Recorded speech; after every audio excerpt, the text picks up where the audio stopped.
Salut, c'est la ferme de Cédric et Flavie. Alors Marcel a un truc à vous dire. Alors Marcel, il a envie de faire une vidéo, Marcel. Voilà, parce que l'autre jour Emma a fait sa petite vidéo sur le travail du dimanche. Donc là, on est toujours dimanche. Alors Marcel, tu veux faire une vidéo pourquoi toi? Pour les cabanes de vers de terre. Ah, parce que toi, tu sais comment ça fait pour vivre les vers de terre? Oui.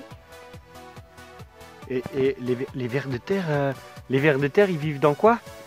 Dans la paille et la terre. Et ils font quoi avec la paille? Leurs cabanes.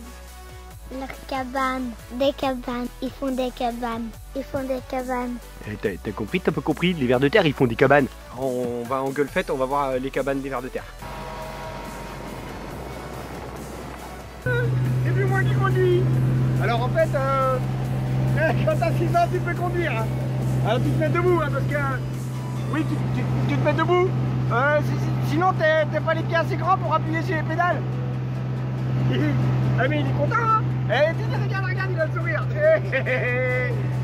Donc ça y est, donc là on est dans le champ d'orge. Donc ça fait presque 2 ans que cette parcelle n'a pas été du tout travaillée. 2 ans de temps, en fait, on voit que on a une activité biologique assez importante et une recrudescence des vers de terre. L'histoire de cette parcelle, on a eu donc depuis 2017 un maïs, ensuite un blé, ensuite un sorgho tournesol et maintenant de l'orge. Voilà, donc c'est la 4e culture sans travail du sol. On va vous faire découvrir en fait les cabanes des vers de terre, parce que oui, les vers de terre font des cabanes. Pour ça, avec la nuit, il fallait manger la paille. Et pourquoi il sort la nuit, le ver de terre? Les oiseaux qui peuvent manger les vers de terre. C'est pour ça qu'il sort la nuit. Et dans ce champ, on en a des cabanes là? Tu peux nous faire voir? Là, il y en a une.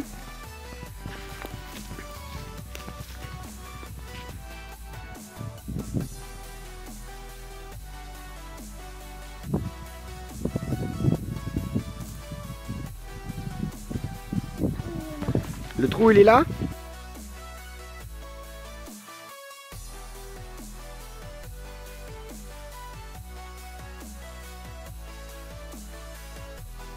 Le trou, il y en a un là.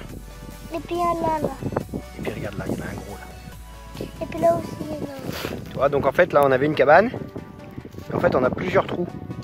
Et il y a plusieurs vers de terre. Voilà. Alors des cabanes de vers de terre, en fait, tout simplement. Voilà, ici, on en a une là.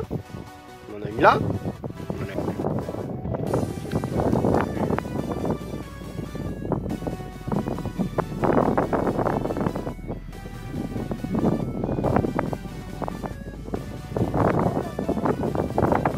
Il est gros le trou là.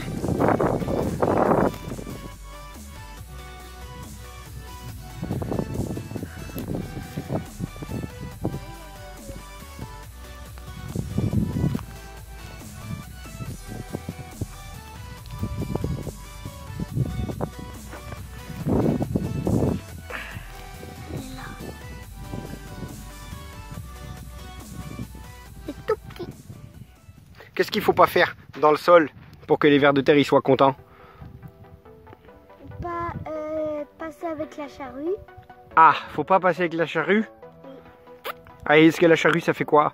Ça casse les cabanes de terre, vu que ça va. La charrue, ça va dans la terre, donc ça casse les cabanes de terre. Ah, si je bouge plus l'écran, on en a une là, on en a une là, on en a une là, on en a une là. Voilà, après il y en a une autre là. C'est un petit amas de paille en fait que le ver fait, il sort la nuit. Comme le ver il est humide, la paille s'accroche à son corps et puis il rentre dans son trou. La paille ne rentre pas dans le trou, elle est trop grosse pour rentrer dans le trou, donc elle reste à la surface. Donc après lui il est peinard et puis il mange tranquillement dans sa petite cabane. Voilà, il n'a pas besoin de sortir. Là il y a un gros trou là, Marcel. Ça, là il y a un gros ver. Dis donc Marcel, tu as trouvé un gros trou de ver de terre là. Oui. Donc ici en fait on a des gros vers de terre qui... On a des plus petits aussi. Voilà, donc les vers de terre en fait ça sort la nuit. Simplement parce que les oiseaux sont très friands des vers de terre, donc s'ils sortent le jour, ce serait malheureux pour eux. Ils se feraient manger. Donc au bout de 2 ans de non travail du sol, forcément les vers de terre eux, ils sont à l'aise. Quand on prend pas d'outils pour travailler le terrain, ils sont à l'aise. Ils ont plusieurs fonctions les vers de terre. La première ça va être de dégrader de la matière organique et de faire des galeries dans le sol.